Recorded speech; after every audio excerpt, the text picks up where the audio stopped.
Vous êtes en retard. Oui.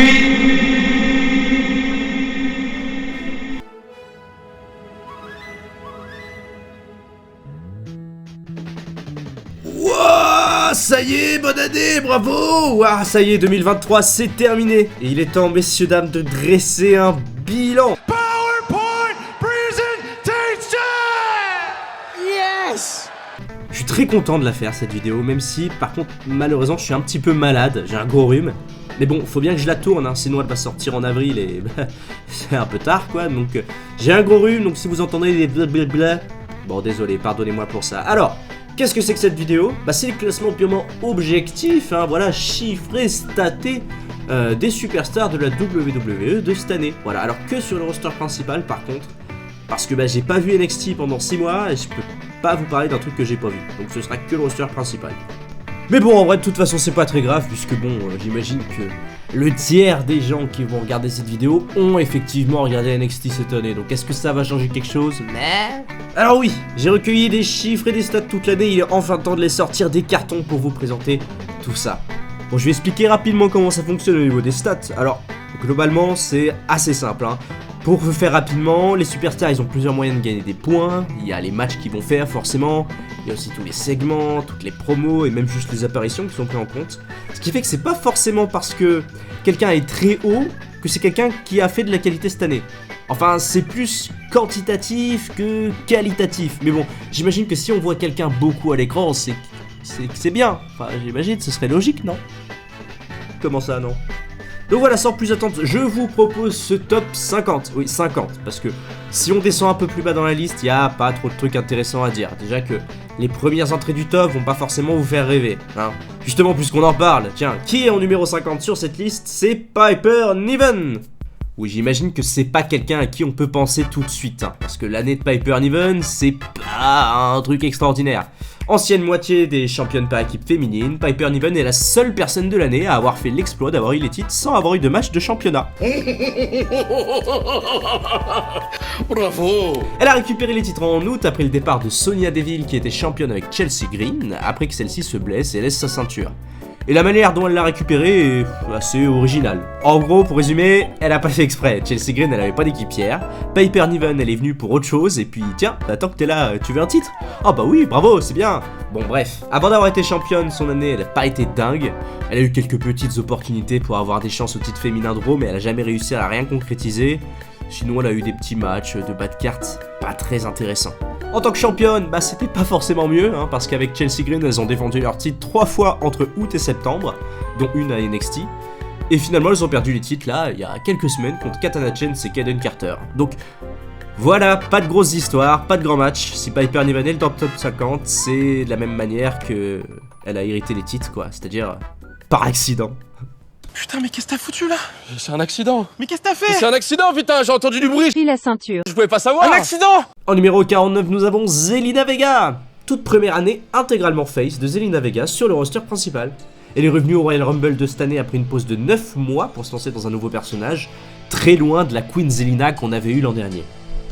Elle s'est très vite rapprochée de la LWO et a un peu servi de femme du groupe, on va dire, hein, ce qui a résulté en pas mal d'affrontements avec Rhea Ripley en début d'année quand il y a eu la rivalité entre le Judgment Day et la LWO. Rivalité qui a emmené Zelina à son moment de l'année pour moi, hein, évidemment, c'est le match à Backlash contre Rhea Ripley où elle a eu une chance au titre à Puerto Rico chez elle. Qui est, je pense, si ma mémoire est bonne, le seul match de l'année où la prétendante au titre a eu une meilleure pop que la championne. Non, sans déconner. Bon, évidemment, elle a perdu, mais c'était quand même un énorme moment pour elle, hein, et c'était assez émouvant de voir quelqu'un comme Zelina se faire acclamer comme ça. Ensuite, Zelina elle a eu une petite aventure en solo contre Io Sky, ce qui lui a permis de gagner 2 fois en solo contre elle avant de perdre la deuxième opportunité au titre de l'année contre elle à SmackDown. Depuis, c'est vrai qu'elle participait un petit peu en tant que face de service, un petit peu dans l'union sacrée contre le damage control des babyface à SmackDown. Donc elle a un rôle relativement mineur maintenant. Ah, c'est vrai qu'elle a quand même participé au Money in the Bank, elle a fait une performance tout à fait respectable, hein. Bref, Zelina, elle a surtout servi de personnage de faction cette année. Elle a quand même eu quelques moments forts pour elle en solo, et franchement, en face, c'est plutôt validé, hein. Belle année pour la Muñeca. En numéro 48, encore une femme, c'est Zoey Stark. Bon, le début d'année de Zoey Stark, c'est pas foufou, elle squash vite fait quelques jobbeuses en arrivant à Raw, et puis c'est tout. Ensuite, elle s'allie à Trish Stratus dans le cadre de sa rivalité avec Becky Lynch, et là, elle sert surtout de bras droit pour la légende. Alors, elle va bien faire son rôle, même si forcément elle est complètement en arrière-plan, sauf pour le Money in the Bank où elle va quand même avoir un petit peu plus d'impact. Après ça, elle va continuer de servir de bras droit dans la rivalité pour finir par s'émanciper de Trish pour se lancer en solo. Et après ça, soyons honnêtes, c'était pas super glorieux. Zoé, elle a perdu quasiment tous ses matchs, mais elle a quand même eu une chance au titre de Rhea dans le Fatal 5-Way de Crown Jewel. Et puis ensuite, ils ont tenté un petit push en solo où elle a eu encore une chance contre Rhea au Survivor Series. Mais bon, bien que Zoé, elle en impose un peu quand même niveau charisme, c'est trop difficile de passer à côté du monstre de classe qui est Rhea Ripley, donc personne ne l'a vraiment calculé quoi. Après sa défaite, malheureusement, c'est un petit peu le retour en bas de l'échelle avec l'association qu'elle a fait avec Shayna Baszler qui... soyons honnêtes, c'est un petit peu le signe que t'es au fond du trou parce que Shayna, on va en reparler, mais c'est pas glorieux non plus. Et donc après, on a quasiment plus vu. En fait, pour Zoé Stark, tout allait un peu trop vite et c'était un petit peu trop tôt. Ils ont tenté un truc, ça a pas marché et ensuite elle est retournée un petit peu dans l'ombre quoi. Après, il faut être honnête, pour une première année sur le roster principal, c'est quand même une bonne performance.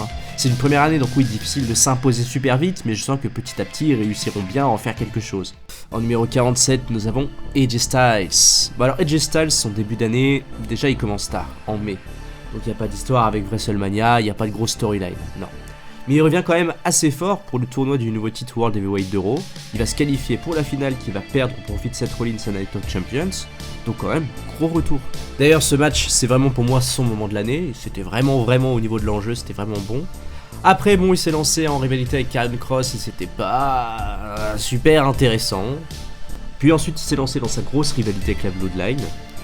Il a été blessé pendant 3 mois, in kayfabe il me semble, avant de faire son retour en décembre là, pour un programme contre le chef de tribu, LA Knight, Randy Orton, tout ça.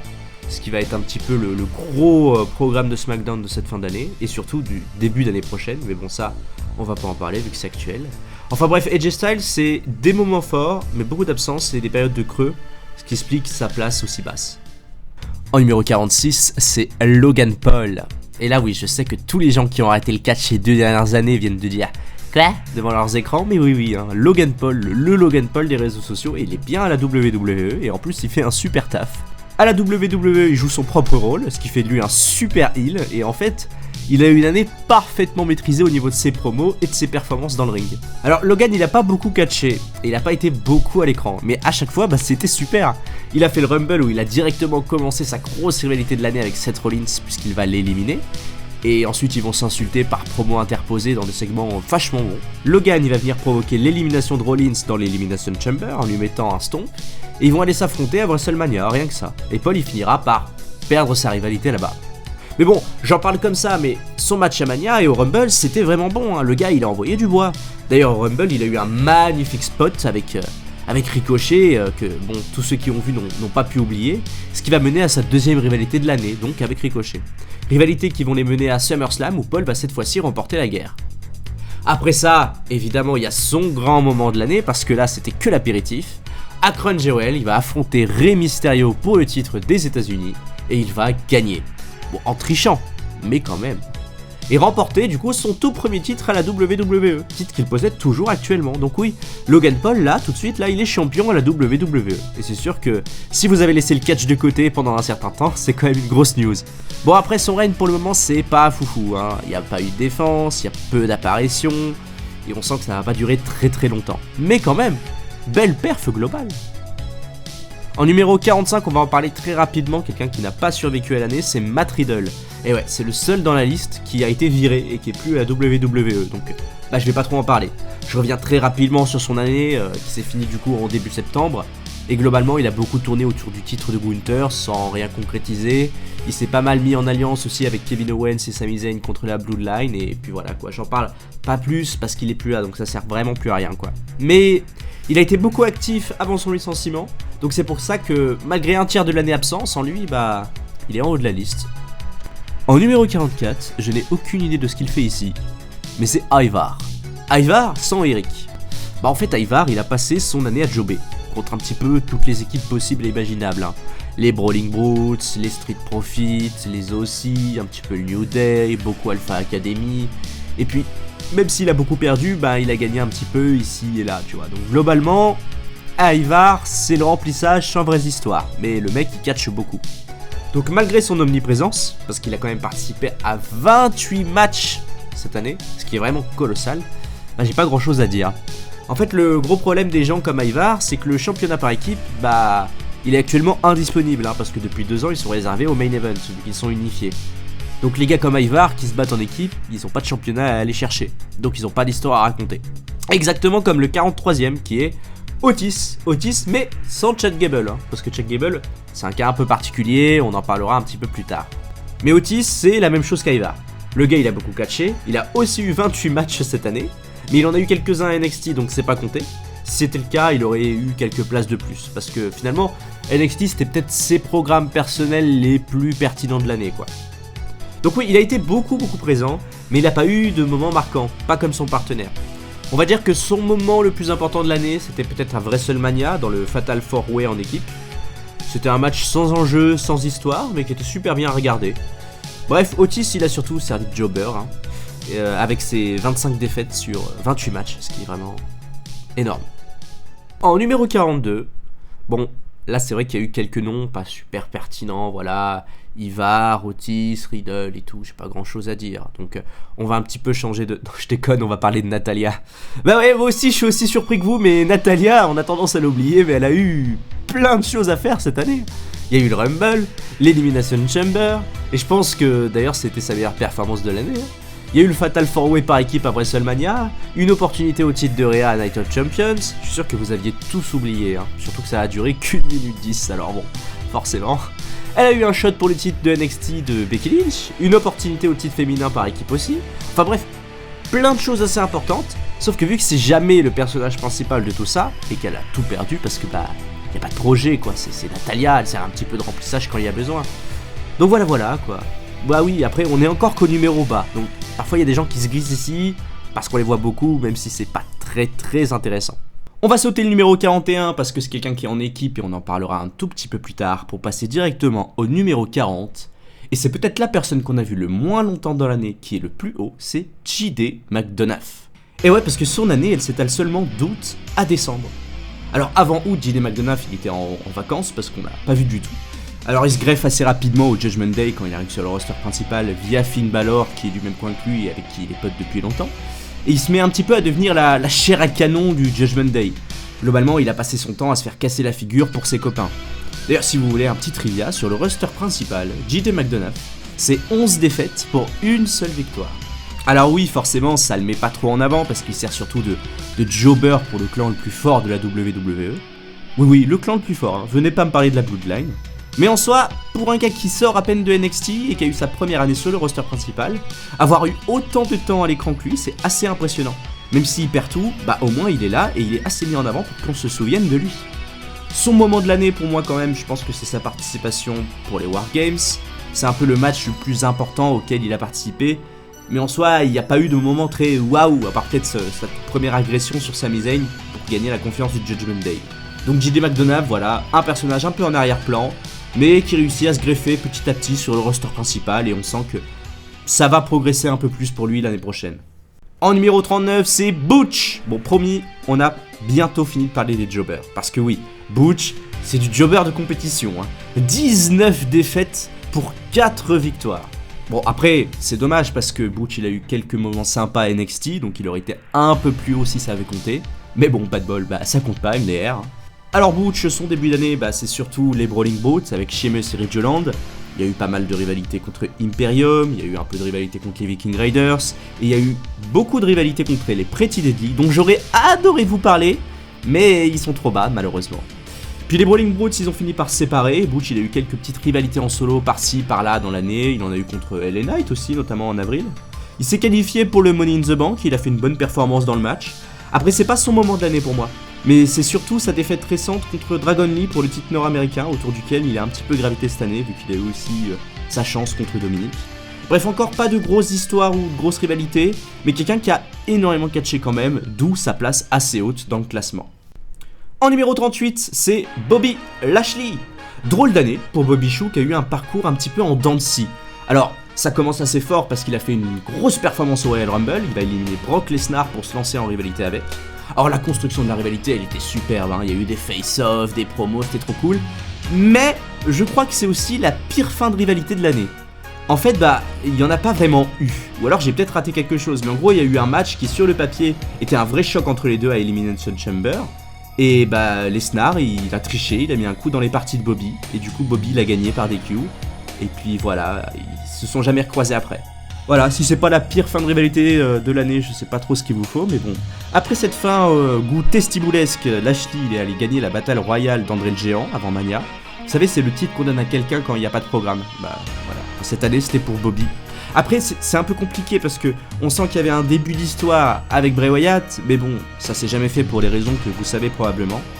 Et du coup, ça a un peu brisé son rythme. Après ça, Bobby s'est un petit peu perdu dans la mid-card, il a eu quand même une opportunité au titre US d'Austin Theory, et il a failli se qualifier pour une opportunité au nouveau titre de champion du monde au profit d'AJ Styles. Il a fini par créer son nouveau clan avec les Street Profits, et il a surtout servi à les épauler et à les manager, tout en parfois ayant des petites opportunités par-ci par-là qu'il n'a jamais vraiment conclues. Enfin voilà, à part sa grosse rivalité du début de l'année, Lashley on l'a surtout vu quand il y avait besoin d'un homme fort pour créer de l'enjeu dans les tournois ou les triples menaces. C'est un petit peu un des grands perdants niveau intérêt dans l'année quoi. Et puis pour le moment son clan avec les Street Profits, ça convainc pas trop, on sait pas s'ils sont face, on sait pas trop s'ils sont heel, bref. On verra ce que ça donne pour la suite, mais pour le moment c'est pas très convaincant. On saute le numéro 37, on en reparle très vite pour passer directement au 36, c'est Sheamus. Sheamus qui pourtant n'est plus là depuis août à cause d'une blessure, ce qui fait qu'il arrive 36ème en à peine 8 mois d'activité. Ce qui est vraiment une excellente performance. Alors, le tout début, c'est pas extra. Il a une association avec Drew McIntyre qui ne donne vraiment rien en tant qu'équipe, puisqu'ils se contentent de taper les nuls en fait. Mais leur équipe, elle a surtout servi à construire leur rivalité qui va culminer dans ce que je considère être le meilleur match de l'année, le triple menace pour le championnat intercontinental de Gunther à WrestleMania. Si vous n'avez pas vu ce match, courez le voir, c'était absolument du caviar. Donc bon, sa participation au meilleur match de l'année montre que sa place elle est quand même assez méritée. Après il n'y a pas eu que ça. Il a continué son année tantôt avec les Brawling Brutes pour se battre avec les Pretty Deadly. Il a aussi eu pas mal d'opportunités au titre d'Austin Theory, mais il a jamais rien conclu.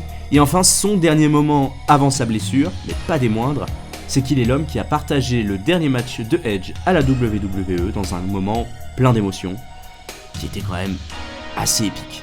Mais bon, pour moi, ce moment de l'année, ça reste quand même le match à Mania. En numéro 35, et là franchement ça m'étonne beaucoup, c'est Liv Morgan.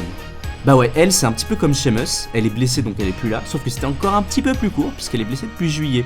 Sauf que contrairement à Sheamus, c'était pas les programmes les plus excitants. Je saurais même pas trop quoi vous dire sur elle.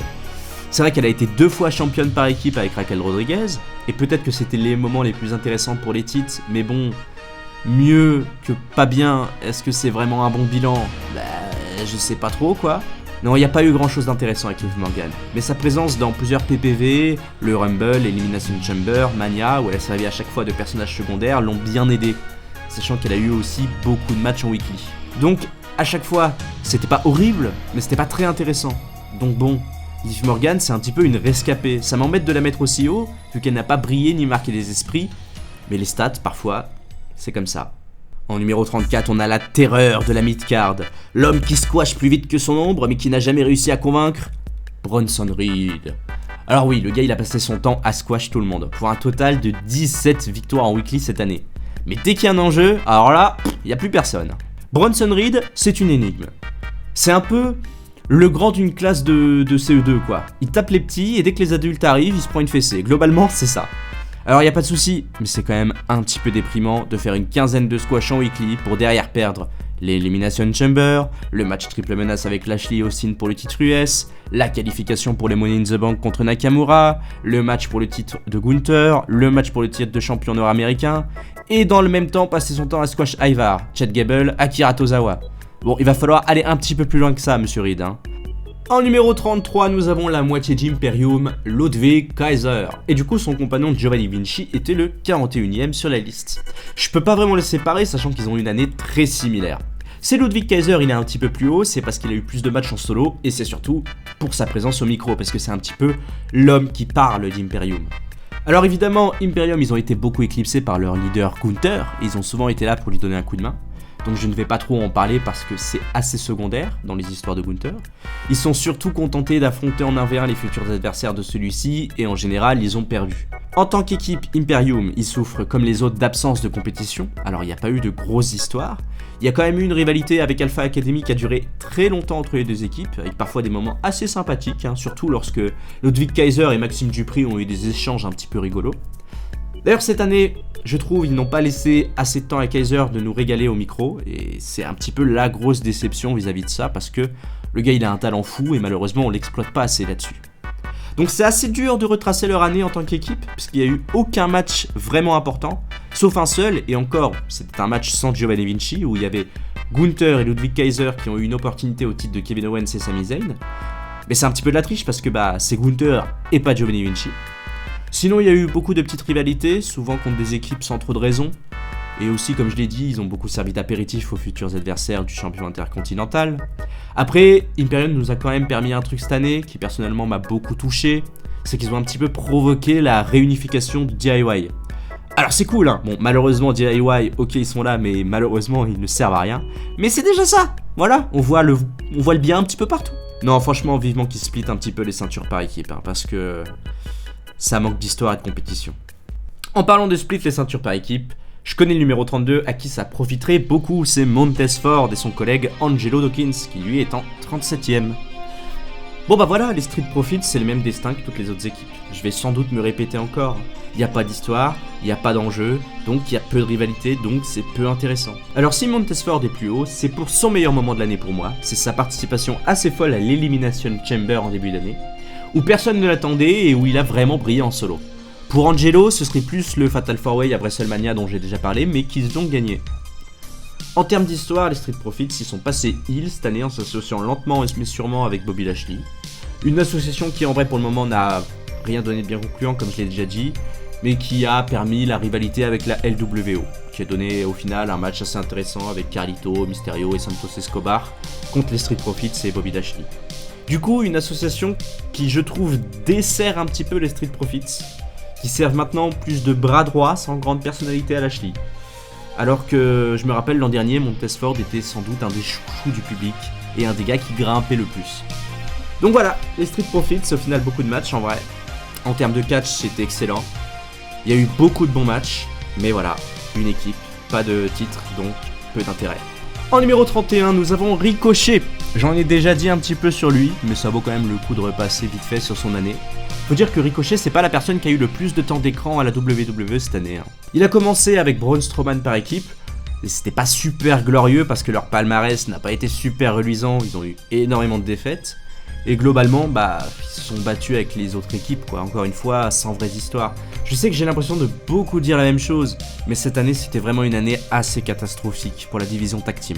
Il y a eu ce match à WrestleMania dans le Fatal 4 dont j'ai déjà parlé, qu'ils ont perdu, et après Mania, l'équipe s'est séparée au départ de Strowman, qui n'est toujours pas revenu à l'heure actuelle.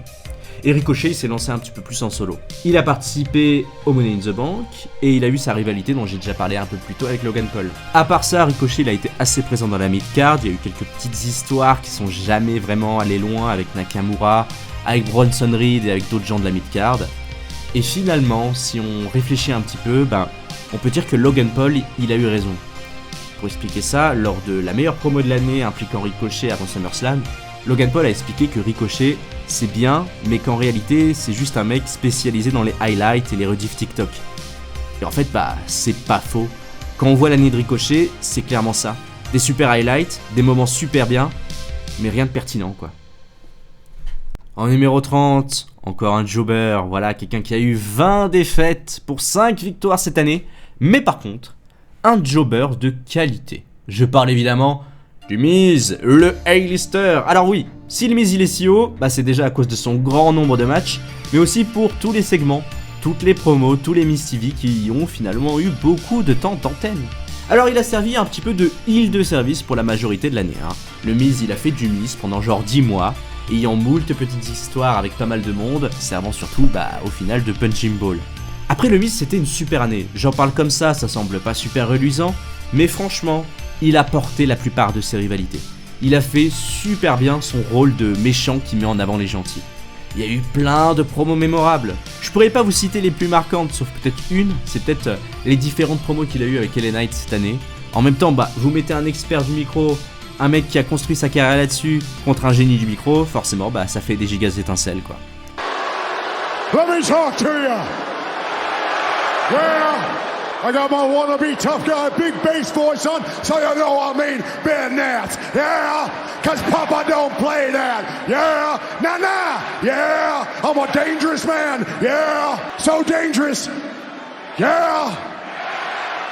Then I walk into the ring with the Miz, I start flipping my words. Yeah, I mean what? I mean yeah, I mean what? I mean yeah, I mean yeah, I mean yeah. Yeah.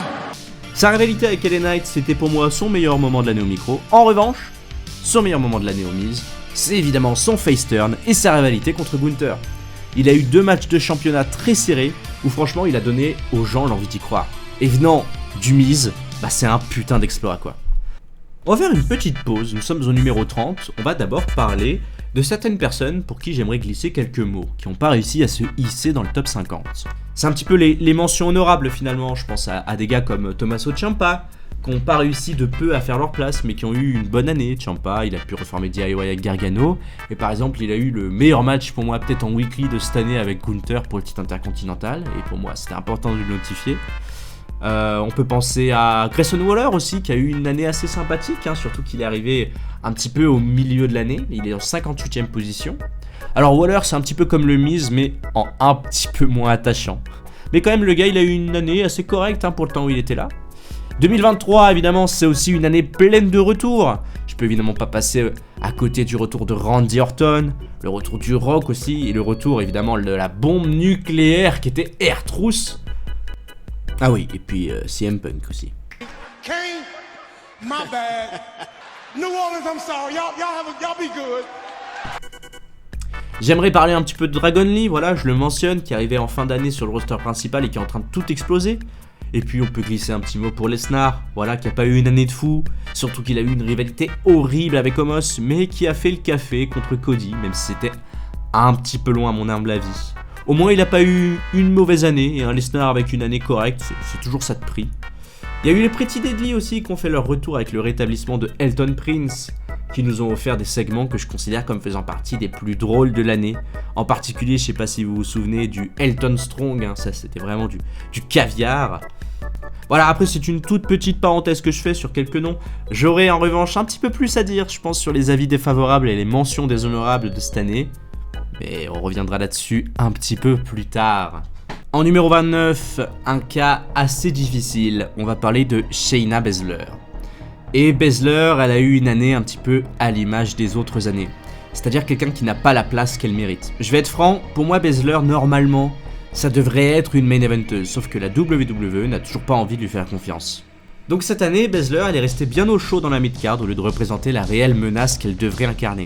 Alors voilà, Baszler, son année au début, c'est pas grand-chose, elle se contente de casser des jobbeuses à l'appel, à la manière d'une Bronson Reed féminine. D'ailleurs, petite stat rigolote avec Baszler, la moyenne de temps pour ses matchs en solo en weekly de cette année, c'est 4,4 minutes. Donc voilà, elle catch, mais ça va vite quoi. Après, elle s'associe un petit peu avec Ronda Rousey en équipe, elles vont graviter autour des titres évidemment, elles vont récupérer pendant un petit court moment avant de les perdre lorsque Rousey va trahir Baszler, ce qui va mener à ce que je pense le pire match de PLE de cette année, l'infâme MMA Rules match de SummerSlam qui va marquer le départ de Ronda Rousey de la WWE. Ce match, elle va le gagner, ce qui va lui donner le momentum nécessaire pour participer au Fatal 5-Way contre Rhea Ripley et les autres à Crown Jewel, mais malheureusement ça ne suffira pas à la relancer. Au final, son année, elle va la terminer assez timidement en collaborant avec Zoe Stark pour pas faire grand chose. Enfin bref, Shayna Baszler, c'était pas une bonne année en termes de qualité. Après, on peut dire que c'était une bonne année en termes de quantité, mais bon, c'est un petit peu une anomalie du classement. En numéro 28, et là je suis heureux de pouvoir le voir si haut, c'est Chad Gable. Alors oui, j'ai déjà un petit peu retracé son année en équipe avec Otis et l'Alpha Academy, mais c'est vrai que Gable, il a eu beaucoup plus de matchs en solo. Petite trivia, Gable, c'est le mec avec le plus de matchs cette année tout court. Il a eu 39 matchs cette année. 39, c'est absolument colossal. Alors oui, énormément de défaites, c'est vrai, mais quand même. Alors en solo, évidemment, son moment de l'année, c'est sa rivalité incroyable avec Gunther. Hein. On a tous cru qu'il allait le faire et qu'il allait enfin avoir un gros push en solo. Malheureusement, ça n'a pas été le cas, mais personnellement, je garde espoir. Alors Chad Gable dans le ring, c'est une vraie machine. Il est capable de catcher contre n'importe qui, nous sortir des performances incroyables, et c'est probablement le gars le plus sous-estimé de la compagnie. Je pense pas qu'il ait le truc pour aller jusqu'au main event, mais par contre, il a clairement l'étoffe d'un champion intermédiaire. En soi, cette rivalité avec Gunther, c'est vraiment son gros highlight de l'année, mais tout le reste, c'était complètement décent. Pas de grosse histoire, mais toujours de bonnes performances in-ring. Bref, Gable, on attend vraiment un gros run en solo. Le gars, il est super attachant, c'est un très bon face. Par contre, c'est un peu un mauvais heel, je trouve, faut vraiment qu'il reste du bon côté. Mais Gable, allez quoi, il va le faire.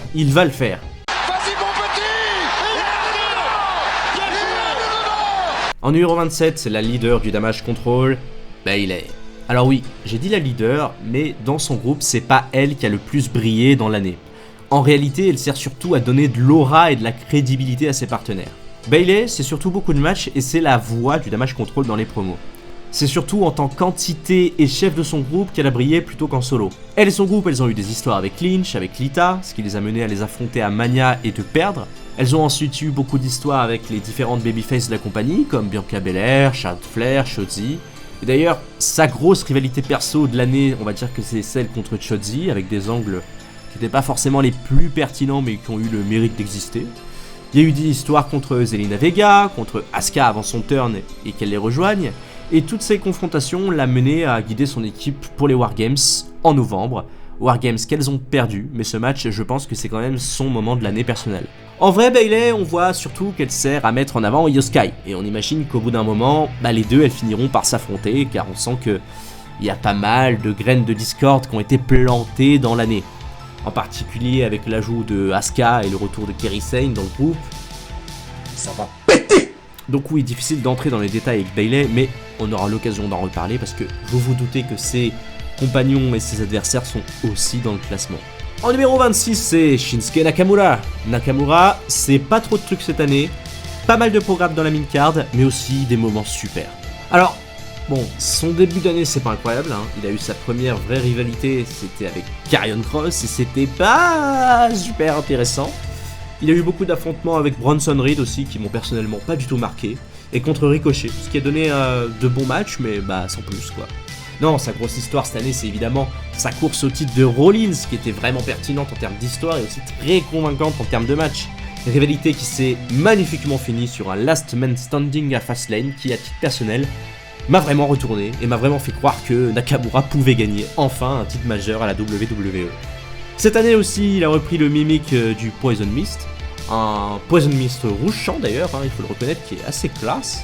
Et en ce moment, il a sa grosse rivalité avec Cody Rhodes, qui n'est pas encore terminée, et qui, en termes d'intérêt, est vraiment bonne. Parce que oui, Nakamura, c'est super dans le ring, mais cette année, la WWE lui a laissé vraiment le temps de peaufiner ses promos et ses segments.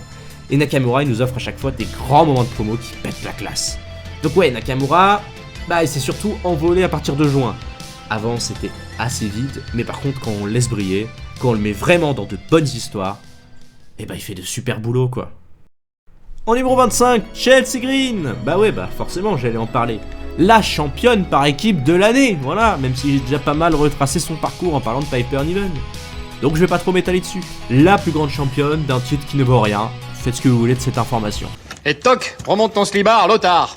Chelsea Green, c'est surtout beaucoup de matchs perdus, mais c'est quand même beaucoup de segments backstage assez marrants et sympathiques. Finalement, sa plus grosse rivalité de l'année, c'était avec Adam Pearce, vu qu'elle a passé un petit peu son année à le harceler. Putain, non, ça y est, j'en ai marre. Non, moi je crois qu'il faut que vous arrêtiez d'essayer de dire des trucs. Ça vous fatigue déjà, puis pour les autres, vous vous rendez pas compte de ce que c'est. Moi, quand vous faites ça, ça me fout une angoisse. Il faut plus que vous parliez avec des gens.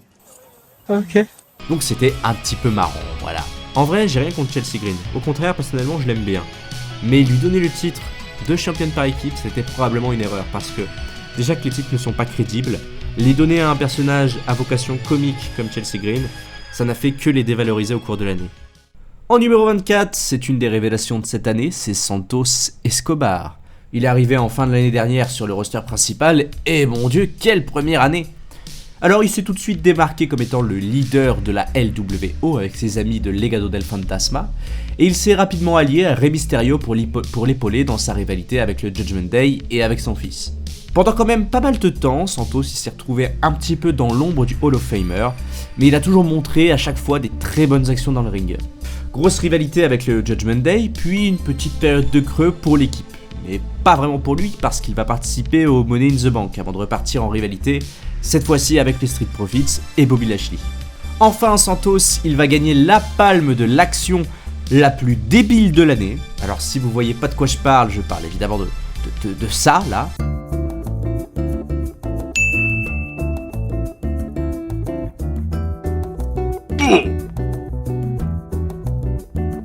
Oh non, mon poids américain! Copain, viens me le chercher! Ah, je vais pas te permettre. Oula, pardon, je voulais dire. Ah, je ne vais pas te permettre de tricher! Oh non! Oh non, pas ça! Pas aujourd'hui, pas maintenant, pas après tout ce que tu as fait! À la boulette. Oh, comme c'est bizarre. Oh, alors. Oh, il s'embête pas, hein. Hop, ni vu ni connu, je t'embrouille. お前はもう死んでいる。何？ Ouais! Merci pour la ceinture et merci pour ton copain! Et C'était ouais, vraiment le truc et le plus dur t'as que j'avais triché? vu. Ouais, je suis champion! Ah. La production s'excuse pour ce moment de gêne et maintenant la suite de votre programme. Cet événement, ça va mener à son heel turn contre son ancien modèle Rey Mysterio, ce qui va mener à une grosse rivalité entre les deux qui n'a pas encore été résolue. Parce que Santos, il a grièvement blessé Rey, donc il n'y a pas eu de résolution, pas eu de match, mais on sent que ça finira par arriver. Un heel turn parfaitement maîtrisé avec pour le coup une raison assez légitime. Santos, il avait acculé Rey d'avoir volé sa place de leader de la LWO et de ne penser qu'à lui et de lui avoir volé une opportunité au titre des États-Unis que finalement Rey a récupéré. Et en soi, il a un petit peu raison. Donc, on a un Santos qui s'émancipe et qui prouve qu'en plus d'être un excellent catcheur, c'est aussi un personnage très très bon au micro. Et depuis son heel turn, il gravite beaucoup autour du titre des États-Unis sans arriver à le récupérer pour le moment. Il finira son année avec un gros match contre Dragon Lee qu'il va gagner surprenamment, en prenant pas mal de momentum pour la suite. Je pense que Santos, il aura bientôt un titre autour de la taille, et si 2023 c'était l'année de la révélation, 2024 ce sera l'année de sa consécration. En numéro 23, on commence à arriver sur des gros noms, c'est la Queen, Charlotte Flair. Alors ce n'est pas en 2023 mais le 30 décembre 2022 que Charlotte récupère le titre de SmackDown en explosant Ronda Rousey et en faisant un retour énorme après 7 mois d'absence. Mais c'est pas comptabilisé dans les points parce que c'était à un jour près. Donc Charlotte, elle commence son année championne, évidemment pour hyper WrestleMania et son match contre Rhea. Et globalement, ça va être ça pré-Mania. Si, allez, il va y avoir une petite rivalité avec Sonya Deville, qui va avoir 2 matchs pour le titre en weekly, mais sans vraie grande raison, quoi. Arrive donc WrestleMania, et là, on comprend encore pourquoi Charlotte est la reine de la compagnie. C'est simple, elle et Rhea vont nous livrer ce que je considère être le meilleur match féminin de l'année. 25 minutes de guerre sans merci entre ces deux énormes talents, guerre que, vous le savez déjà, Rhea va gagner. Après WrestleMania, un petit peu comme tous les ans, quand Charlotte elle perd, elle va se reposer un petit peu, puis revenir timidement tourner autour du titre d'Asuka, pour au final s'incruster dans le match de SummerSlam entre la championne et Bianca Belair, où elle va encore perdre, puis petit à petit elle va se mettre à tourner autour du titre de Io Sky qui entre temps l'a récupéré, enfin bref elle fait sa Charlotte, dès qu'il y a un titre à choper quelque part, elle est toujours là à rôder quoi. Donc elle va s'incruster dans encore un triple menace, celui de Fastlane avec la championne et Asuka, où elle va encore perdre. Après ça, au final, elle finira par rejoindre ce que j'ai déjà appelé l'union sacrée des faces de SmackDown contre le Damage Control pour se rendre au War Games et empocher sa dernière victoire de l'année avant de malheureusement se blesser en décembre. Blessure qui va lui coûter plusieurs mois et sa route pour WrestleMania de cette année. Donc on lui souhaite bien sûr un bon rétablissement et pour faire un petit bilan, Charlotte, cette année, elle a eu une année qui a servi surtout à mettre les autres en avant, que ce soit Belair, Io et puis surtout Rhea Ripley. En numéro 22, c'est Bouyaka, c'est Rey Mysterio. Et là, je sens que dans la vidéo, ça va être difficile de ne pas trop se répéter, parce que plus le temps passe, plus j'ai déjà dit des choses que, vous savez déjà, quoi. Rey, vous le savez, son histoire avec le Judgment Day, la LWO, Santos Escobar, Logan Paul, mais il s'est quand même passé certaines choses en plus, et pas forcément des moindres. Ray, d'abord, c'est une rivalité en début d'année avec Karrion Kross, rivalité qui était pas super intéressante. Et puis bien sûr, mêlée avec celle du Judgment Day, c'est surtout sa rivalité avec son fils Dominic qui a été très palpitante. Avec ce Ray qui est tiraillé entre l'amour qu'il a pour son fils et le fait que celui-ci soit excusez-moi l'expression, un gros tas de merde. Et au final, l'explosion et le moment où il le frappe enfin quand celui-ci insulte sa mère, c'était vraiment super. Dominic. Mom? Shut up!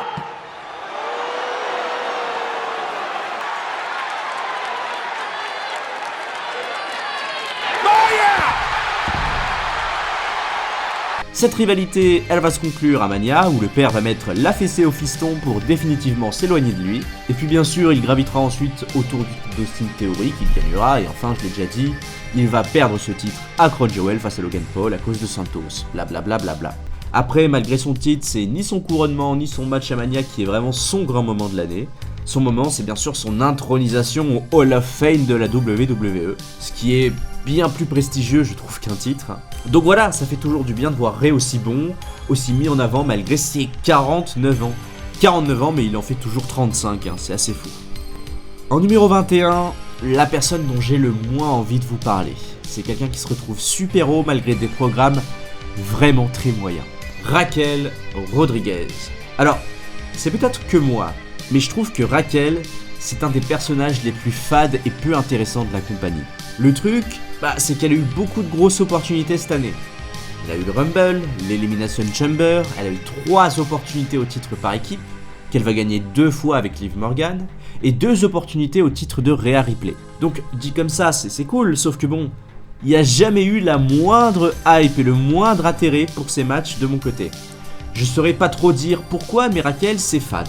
Au micro, c'est fade, et dans le ring, c'est fade. Pour revenir sur ces rivalités, il y a eu surtout Baszler et Rousey, Green et Niven et le Damage Control pour les titres par équipe, et puis il y a eu Rhea forcément, mais sans jamais aller très très loin.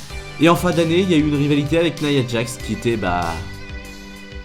déjà que Nia c'est pas forcément facile, et si en plus c'est avec Raquel Rodriguez, alors bon, on s'endort. De toute façon, en réalité, je dis qu'on l'a beaucoup vu, mais je pense que c'est la personne qui a été le plus coupée au montage des versions internationales d'Euro. C'est simple, hein. Si vous regardez le catch sur AB1, vous avez pas dû avoir l'impression que Raquel était omniprésente. Je pense que ça en dit assez long sur la qualité des programmes.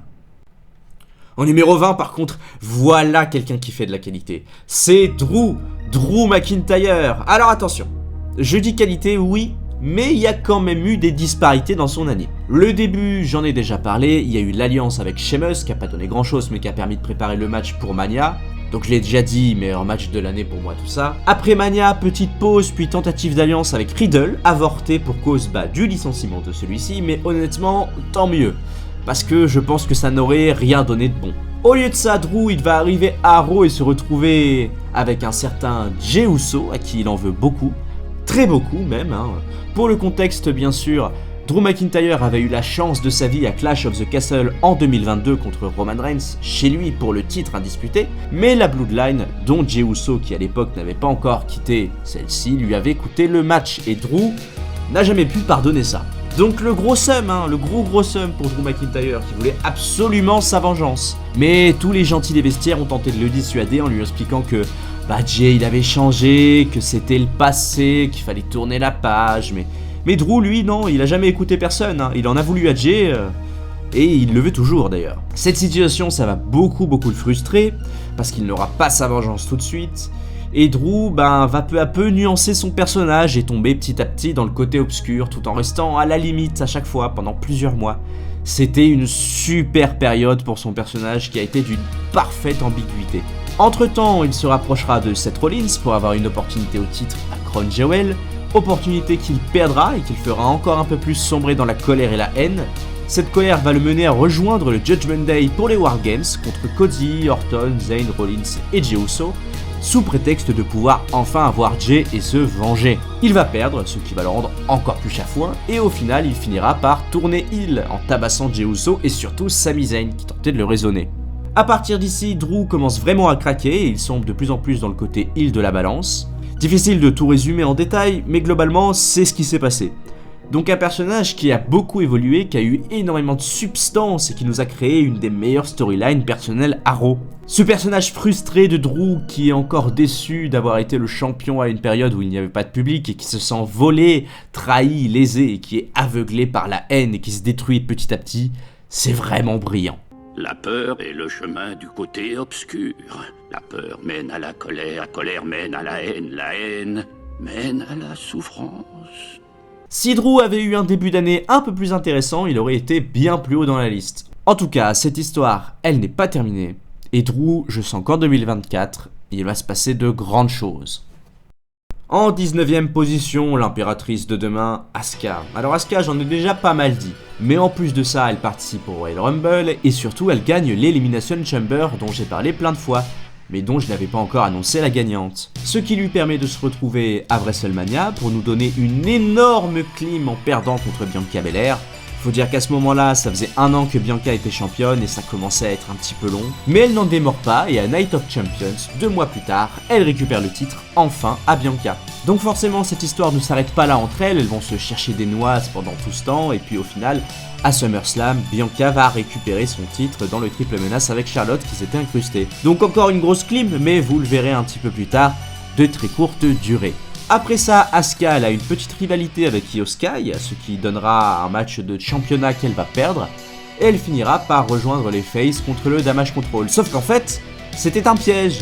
Asuka, elle va les trahir et elle va rejoindre le Damage Control. Évidemment, tous ces événements l'amènera au Wargames, la suite, j'en ai déjà parlé avec Bayley, donc c'était une bonne année pour Asuka, un titre de championne, présente sur beaucoup de PLE, donc globalement c'était bien. En numéro 18, The Man, Becky Lynch, qui aurait été évidemment bien plus haut dans la liste si NXT était prise en compte, mais je vais quand même en parler un petit peu bien sûr. Au début de l'année, Becky c'est une grosse rivalité avec le Damage Control, à qui elle va shipper les titres par équipe avec Lita, rien que ça. Puis elle et Lita vont s'associer à Trish Stratus pour aller faire un 3v3 à WrestleMania contre le Damage Control qu'elles vont évidemment remporter. Ensuite, Lita se blesse et Trish Stratus va trahir Becky Lynch pour lui faire perdre les titres par équipe, sous prétexte que Becky n'a pas assez de gratitude pour elle. Car selon Trish, c'est grâce à elle que des femmes à la WWE ont pu exister et ont pu être prises au sérieux. Bon, je vais pas m'étaler là-dessus, mais Trish Stratus dans sa carrière dans la compagnie, bon, elle a plus souvent servi de femme objet que de réelle combattante. Alors, dire ça à Becky, qui est sans doute la meneuse principale de la Women's Revolution, bon, c'est assez osé quoi, hein. Mais du coup, Trish, elle fait une très bonne heel avec ce scénario. La rivalité, elle a duré très longtemps, 5 mois pour être plus précis. Donc pendant ces mois-là, les deux vont s'affronter plusieurs fois de manière assez violente. Becky va être mise en difficulté par Trish et Zoe Stark, et au final, Becky gagnera la rivalité dans un super style cage match à Payback, qui est pour moi son grand moment de l'année, où c'était vraiment un match de dingue, et je profite pour donner tout mon respect à Trish qui a sorti une performance de l'espace. Non, franchement, ça fait relativiser parce que si effectivement on lui avait donné les possibilités à l'époque de briller comme ça, ce serait sans doute la pionnière qu'elle a déclaré être. Après cette intense rivalité, peut-être une des plus longues de l'année, Becky elle va aller récupérer le dernier titre qui lui manquait à la WWE, c'est-à-dire le titre de championne NXT. Donc elle va le récupérer sur Tiffany Stratton, puis va le perdre 28 jours plus tard contre Lyra Valkyria. Elle reviendra ensuite sur le roster principal pour, vous le savez déjà, les Wargames, dont j'ai déjà parlé. Et c'est ainsi que se termine l'épopée de Lynch en 2023. Bref, comme les autres années, The Man, elle déchire. En 17ème, Bianca Belair. Bon, j'en ai déjà dit pas mal, mais Belair cette année c'était une domination sans partage du titre de Raw avant WrestleMania. C'était la championne de la WWE. Donc elle a eu sa grosse rivalité de l'année avec Asuka, j'ai déjà un petit peu tout dit. Elle va perdre son titre et le récupérer, voilà, je l'ai déjà expliqué. En revanche, je n'ai pas encore expliqué comment elle a perdu son deuxième titre. Souvenez-vous, Bianca a gagné son match à SummerSlam, mais elle n'a pas quitté la soirée avec sa ceinture.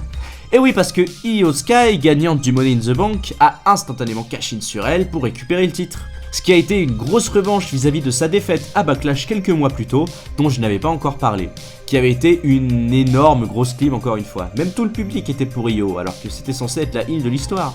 Bref, elle perd son titre, tente de le reprendre à Crown Jewel, mais perd à cause de l'intervention et du retour de Kairi Sane, qui lui coûte le match. Puis elle va s'occuper de former l'union sacrée pour les Wargames, je reviens pas là-dessus. Elle finira son année en continuant sa rivalité avec le groupe, et puis on verra bien la suite des opérations. En numéro 16, vous vous rappelez quand j'ai dit que Santos était la grande révélation de l'année? Qu'est-ce qu'on a rigolé, hein. Non, c'était sans compter...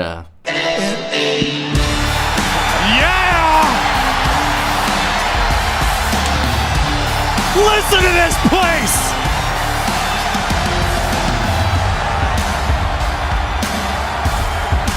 Let me talk to you. Et oui, LA Knight, le gars qui a tout explosé, mais explosé. Si vous regardez pas la WWE, vous pouvez pas comprendre, mais LA Knight, c'est légitimement dans le top 3 des plus grosses stars de la compagnie, rien que ça. Mais alors, pourquoi? Eh ben, en vérité, j'en sais rien, c'est une question d'aura et de talent. Et encore, LA Knight, je préviens tout de suite, niveau in-ring, c'est assez moyen. Mais par contre, dès que le mec il ouvre la bouche, ça fait de la magie.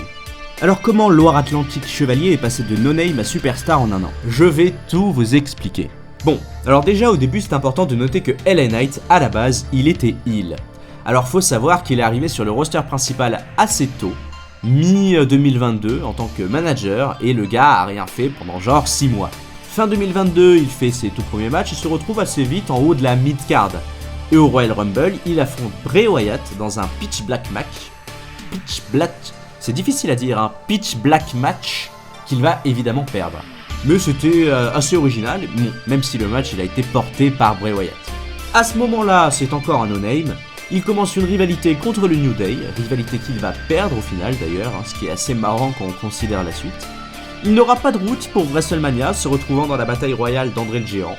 Puis il va errer dans la mid-card, se battant occasionnellement dans des petits matchs. Ça va devenir intéressant quand il va se qualifier au Money in the Bank, et petit à petit, LA Knight commence à prendre de la popularité. Faut dire que là je parle des matchs et de ses rivalités perdues, mais il faut savoir que le gars, certes il perd, mais par contre il explose tout le monde au micro entre temps. Il se qualifie au Money in the Bank et les gens commencent de plus en plus à le soutenir, si bien qu'il va avoir la meilleure pop dans le match alors qu'il campait toujours son personnage de heel. Après ça, LA Knight il va effectuer son logique face turn en ayant une rivalité avec Hitro. Oui, avec Hitro. Et vous savez quoi? Il a réussi à rendre Hitro intéressant grâce à sa capacité au micro. C'est dire le talent du gars. She's horny, yeah. LA Knight ensuite, il va gagner la grande bataille royale de SummerSlam. Une bataille royale sans enjeu, juste pour le prestige. Et va définitivement s'installer comme étant un mec important en la gagnant sous une pop de folie. Ensuite, il aura sa rivalité avec le Miz dont j'ai déjà parlé, qu'il finira par gagner, ce qui lui permettra de encore grimper. À ce moment-là, LA Knight, il était déjà devenu un peu une énorme star, si bien qu'il s'associera avec nul autre que John Cena pour aller affronter la Bloodline, Jimmy Uso et Solo Sikoa à Fastlane, où ils vont gagner. Cette victoire va le pousser encore plus haut et il aura, à Crown Jewel, une opportunité au titre de Roman Reigns. Bon, évidemment, il va perdre, mais quand même. Pour un mec qui perdait contre le New Day il y a 6 mois, je trouve que c'est quand même une sacrée ascension. Ensuite, jusqu'à la fin d'année, il va tranquillement continuer sa rivalité avec la Bloodline pour en fin d'année relancer un programme avec Roman Reigns pour potentiellement une nouvelle chance au titre universel. Enfin ça, c'est du présent donc je n'en parlerai pas plus. Mais voilà, je me sentais obligé de revenir vraiment en détail sur l'année de ce gars qui est sans doute une des plus grosses ascensions qu'on a vues dans ces 10 dernières années. Et c'est beau de voir un mec qui se casse le cul à faire du catch depuis 20 ans d'avoir enfin son heure de gloire. Même si je sais que LA Knight, c'est pas un inconnu dans d'autres divisions, mais c'est pas comparable avec la WWE. Bref, ça ne fait que commencer pour... En numéro 15, un nom que j'ai beaucoup évoqué, Austin Theory. Alors vous le savez, depuis le début de la vidéo, je dis souvent que le début de l'année c'est pas fou et qu'après c'est mieux. Et bah Austin, c'est complètement le contraire. Le gars a été super dominant en tant que champion des États-Unis en début d'année. C'est d'ailleurs le meilleur champion des États-Unis de cette année. Donc il va se battre pour son titre énormément, le remettant en jeu extrêmement souvent contre des mecs comme Lashley, Rollins, Edge, Bronson Reed. Et son titre va avoir tellement de valeur qu'il sera le prix de l'Elimination Chamber masculin de cette année. Ce qui n'est vraiment pas rien. Il va donc énormément défendre son titre.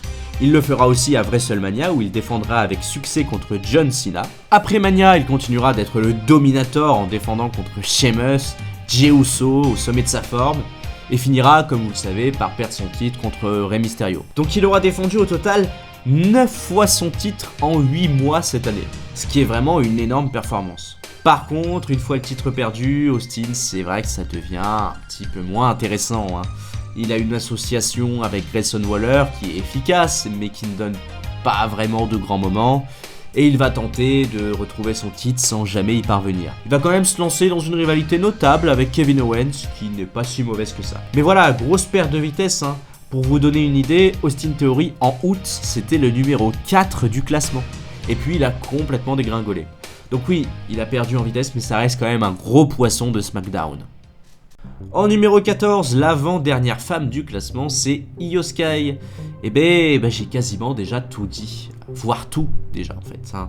Io, c'est d'abord les titres par équipe, puis elle gagne le Money in the Bank, puis le cash-in sur Belair, et depuis, elle conserve son titre. Alors Io, je vais pas tout répéter, voilà, ça a été la deuxième grande membre du Damage Control, donc vous connaissez déjà toute l'histoire. En revanche, j'en profite pour faire mon petit coup de gueule personnel. Voilà. Je sais pas vous, mais moi je trouve que Io Sky, c'est une championne qui manque énormément de crédibilité. C'est marrant de constater qu'elle n'est jamais protégée en wiki et qu'elle passe son temps à perdre des matchs, surtout en équipe. Et parfois même, elle subit le tombé. Ce qui est trop bizarre pour une championne, je trouve. J'aimerais vraiment que la WWE prenne un peu plus au sérieux Io, car je sens que si ça continue comme ça, elle va vite fait perdre son titre avant d'avoir eu un règne vraiment qui en impose. On va faire une petite pause. Voilà, je spoil, à partir de maintenant, les gens qui restent vont tous être assez entremêlés entre eux. Donc mieux vaut que j'en parle sans vraiment faire de pause. Mais voilà, je voulais quand même faire un petit segment mention des honorables. Alors en réalité, ça va être assez court, mais bon, je voudrais parler de Karrion Kross. Voilà, je sais pas si vous avez remarqué, hein, parce que depuis le début, il y a quelque chose que j'ai répété assez de fois. Après, bon, il s'est lancé en rivalité avec Karrion Kross et c'était pas super intéressant. Il a eu sa première vraie rivalité, c'était avec Karrion Kross et c'était pas super intéressant. D'abord, c'est une rivalité en début d'année avec Karrion Kross, rivalité qui était pas super intéressante. Bah ouais, c'est pas très intéressant Karrion Kross. En fait, ça m'énerve Karrion Kross parce que ils lui font des segments super intéressants avec de la grosse production, des clips de hype et tout, et puis derrière, ils lui font tout perdre. C'est-à-dire que Karrion Kross, il est là, ah, je suis méchant, attention, il va se passer des choses, et puis je perds tous mes matchs, et puis du coup, tout le monde s'en fout de moi. Et ouais, tout le monde s'en fout, quoi. Ronda Rousey aussi, voilà, parce que j'ai parlé de Shayna Baszler, mais oui, Ronda Rousey nous a offert un des pires matchs de l'année avec le MMA Rules match, et c'est aussi de sa faute, voilà, et puis c'est triste que quelqu'un comme Ronda Rousey, qui a été sur le devant de la scène pendant plusieurs années, se retrouve à quitter la compagnie sur une note aussi sombre.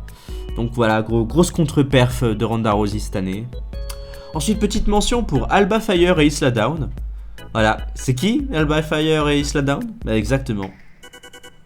Et puis enfin, même si ce n'est pas de leur faute, en fait, toutes les équipes sont dans les mentions des honorables. Parce que je l'ai déjà dit, il n'y a pas eu de compétition, il n'y a pas eu d'histoire, il n'y a pas eu de scénario, les gens se sont contentés de se battre sans vraiment de but, parce qu'il n'y a pas de ceinture à récupérer, donc... Mais ça, c'est pas de leur faute, c'est de la faute à la WWE, hein, et puis j'attends vraiment... en 2024, j'espère qu'ils vont se séparer ces titres, quoi. C'est pas possible. Et en réalité, je me rends compte quand même qu'il n'y avait pas beaucoup de noms dans cette liste, hein. Comme quoi, ça a été vraiment une année avec peu de gens vraiment casse-pieds. Donc voilà, on va passer à la suite, on va rentrer dans les 13 derniers noms. Et attention là, on rentre vraiment dans le main event. En numéro 13, le porte-flingue de la Bloodline, l'homme qui se tait et qui casse des bouches, Solo Sikoa. En réalité, je pense qu'il n'y a pas de meilleur résumé que ça. Il se tait, il casse des bouches et globalement il a fait ça toute l'année. Donc Solo Sikoa, c'est le lieutenant numéro 1 de la Bloodline. C'est l'homme qui reçoit les ordres et les exécute dans tous les sens du terme. Alors, il n'y a pas vraiment eu d'histoire en solo. Pas de solo pour Solo qui n'a jamais été en solo. Et qui d'ailleurs ne joue visiblement pas de la musique puisqu'on ne l'a jamais vu faire un solo. Et avec ça, je crois que je suis en train de me noyer dans ma blague. On peut dire que j'ai la tête sous l'eau. Enfin, frérot, tu es cringe. Bon, j'arrête de vous saouler avec mes solos. Bref, Solo donc. C'est dur de résumer ce qu'il a fait sans parler de Roman Reigns et de la Bloodline. Globalement, il a servi d'apéro pour tous les prétendants de Roman, et il a beaucoup participé à des affrontements en équipe. Tantôt avec Jay, tantôt avec Jimmy, tantôt aussi avec le chef de tribu, et bien sûr, il a donné beaucoup de coups de pouce à Reigns pendant ses matchs. Coup de pouce, vous l'avez ? C'est bon pour vous ?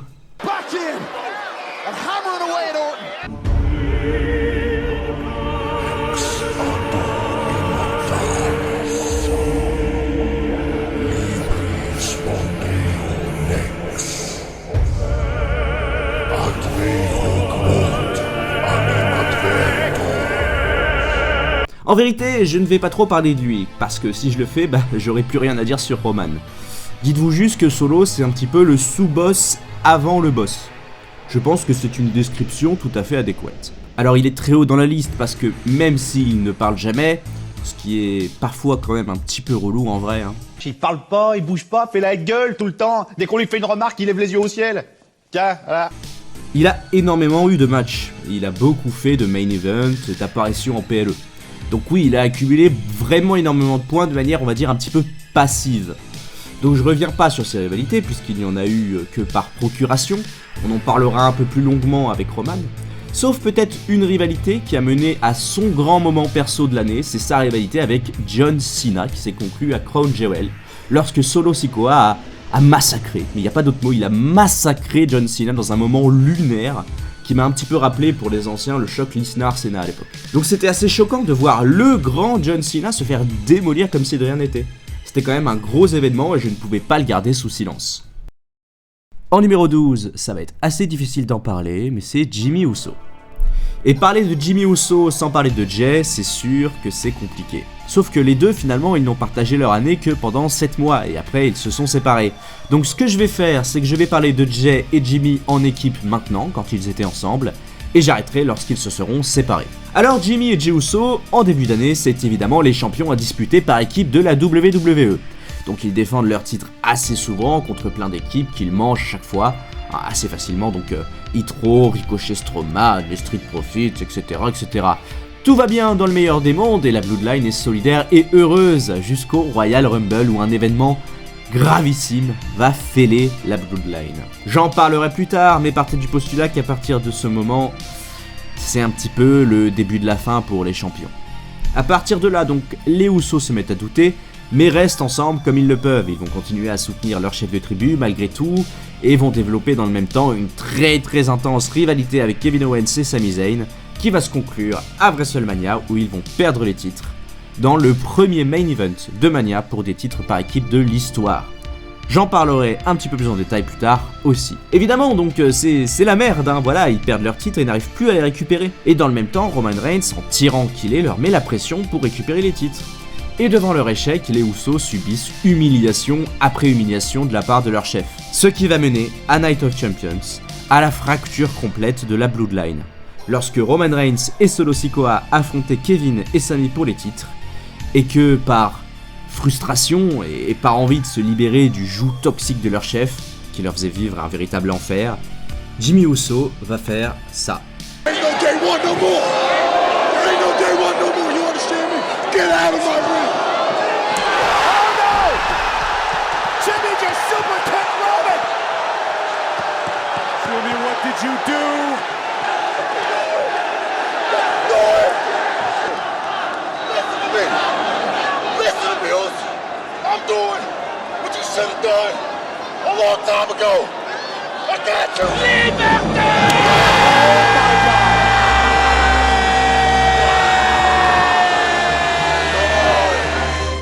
Jimmy va donc se rebeller sur son chef et Roman va tenter de garder Jey avec lui en le manipulant. Faut savoir que Jey pour le moment il est en plein doute et il n'est pas encore parti. Il hésite entre son frère et rester loyal auprès de son chef. Ce qui va nous donner quelques semaines plus tard un autre moment complètement magique. Problem is your brother. I know. I've been with you my whole lives. You're inseparable. That's what it is, you're twins. But you have to understand. Yo, the problem is not your brother, Jay. The problem is our cousin. You say you're a leader, and you say he's grooming you, but in reality, he's using you, bruh. Yeah. Look at me. You actually believe this garbage that is coming out of his mouth? I main evented SmackDown, I main evented pay-per-views, I main evented WrestleMania. You know why? They know us now. I'm the right-hand man, main event Jey Uso, and it's all because of him.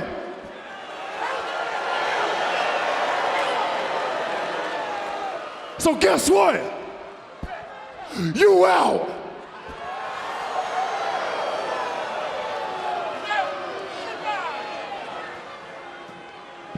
and I'm out too. Oh my God!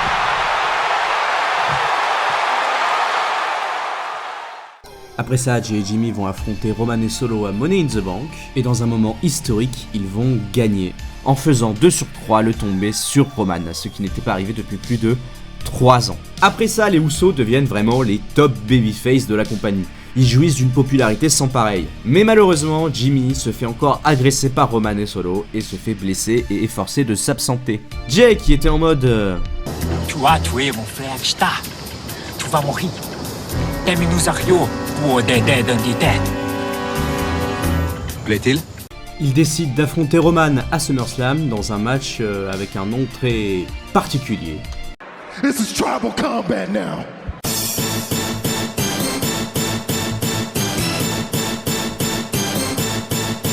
Pendant le match, Jay arrive à neutraliser Roman et Solo et se prête à remporter le titre lorsque, venu de nulle part, Jimmy Uso arrive et frappe son frère pour lui faire perdre le match dans un moment qui a choqué tout le monde. La semaine d'après, Jay essaie de comprendre pourquoi et Jimmy lui explique qu'il a fait ça pour l'empêcher de devenir comme Roman, un vrai connard tyrannique. Il lui explique qu'il veut que son frère reste comme il est. Jay n'est pas convaincu et décide de repousser son frère et puis ensuite il... le mieux c'est que je vous montre. But I tell you, I mean, if there wasn't a perfect time for I told you so. What I've been saying, huh? What have I been saying? You're gonna mess this whole thing up because you're stupid. You're a hothead. You think with your emotions. You don't know what you're doing. You understand me? Tonight, it ain't about you and your brother. Nobody cares anymore, all right? This night is only about one thing, you understand me? One thing. It's been like this for 3 years now. I can't believe you don't understand it. Acknowledge me! Oh! Jay turns the tables on Roman again. Jimmy, hold on. Come here. Oh!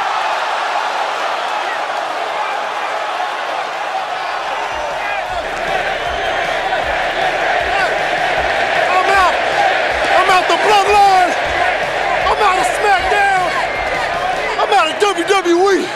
Deuces. C'est ainsi que les Usos se séparent et ils ne se reverront quasiment plus pour le moment. Après le départ de Jay, Jimmy, tout seul, ayant l'impression d'avoir un petit peu tout perdu, décide de revenir en arrière et de redevenir un bon petit soldat pour Roman Reigns. Et c'est là que Jimmy devient un petit peu moins intéressant. C'est sûr qu'après tout ce qu'il s'est passé, le fait de le voir revenir comme si de rien n'était dans la Bloodline et de resservir de tout obéissant à Roman, personnellement ça m'a quand même bien gonflé. Donc à partir de là, il fait un petit peu comme Solo, il sert de bras armé de la Bloodline, sauf que contrairement à Solo, Jimmy, il campe un petit peu le rôle de l'homme faible du groupe, c'est lui qui perd les matchs et qui prend les tombées pour ses copains. Donc avec Solo, ils auront leur rivalité avec Styles, la rivalité avec LA Knight et John Cena, surtout quand même avec LA Knight, puisqu'ils auront des matchs jusqu'à la fin de l'année ensemble. Donc voilà pour Jimmy, même si la fin est un petit peu salée, ça reste quand même un personnage aussi bon qu'à l'époque de la grande Bloodline. En numéro 11, c'est Dominic Mysterio. Alors, Dominic, qui est sans doute le heel le plus détesté de la WWE, ce qui prouve qu'en vrai, il est bon, n'en déplaise aux rageux. Alors Dominic, c'est le membre, excepté JD McDonough, le plus faible du Judgment Day. C'est en général lui qui va prendre les défaites pour ses copains. Il campe un rôle parfait d'une petite frappe qui se prend pour un gros caïd et qui est persuadé d'être une brute alors que il se fait victimiser tout le temps. Mais c'est quand même aussi 2 titres de champion nord-américain de NXT, ce qui n'est vraiment pas rien. D'ailleurs, il a perdu son titre assez récemment contre Dragon Lee, puis c'est quand même le Latino hit de Mommy. Et ça, c'est la classe. Non, franchement, le duo Rhea-Dominic, c'est un des meilleurs trucs de l'année. C'est si drôle de voir ce guignol à côté d'elle et leur relation est tellement subtile et bien ficelée que c'est juste parfait à regarder. Donc Dominic, il a passé son année avec son groupe, le Judgment Day. Ses rivalités, j'en ai déjà parlé, la plus notable c'est celle avec son père, mais sinon en vrai, il a passé beaucoup de temps en arrière-plan comparé aux autres membres du groupe. Donc au final, on peut dire que Dominic s'est surtout contenté de suivre les autres, sans créer de vraies histoires. S'il est si haut, c'est dû à sa présence dans le groupe en réalité. En numéro 10...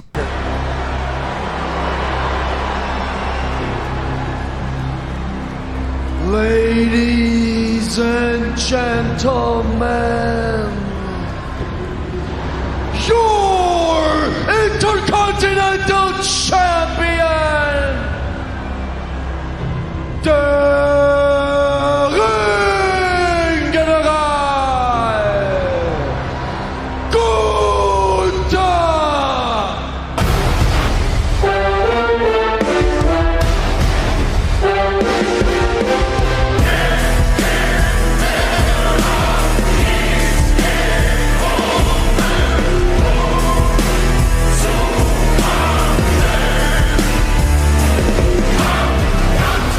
Alors que dire, Gunther cette année c'est la domination suprême, c'est aussi des records battus, c'est tout simplement le champion intercontinental au règne le plus long de l'histoire. C'est 13 défenses de titre dans des matchs tous excellents, le meilleur match de l'année à WrestleMania. C'est un record de longévité au Royal Rumble où il entre en 1 et se fait sortir en dernier. C'est le charisme, la qualité allemande, même si je sais qu'il est autrichien. C'est des atémies à décoller la peau, c'est des powerbombs à exploser des dos. C'est tout simplement génial. J'ai quasiment rien à ajouter en fait, déjà parce que j'ai présenté la plupart de ses adversaires, et puis parce que bah voilà quoi, les chiffres parlent pour lui. 365 jours de règne, un record de plus de 40 ans battu, enfin qu'est-ce que vous voulez. Gunther c'est le mec dans la liste avec la meilleure note sur Cage Match, le gars il est juste monstrueux.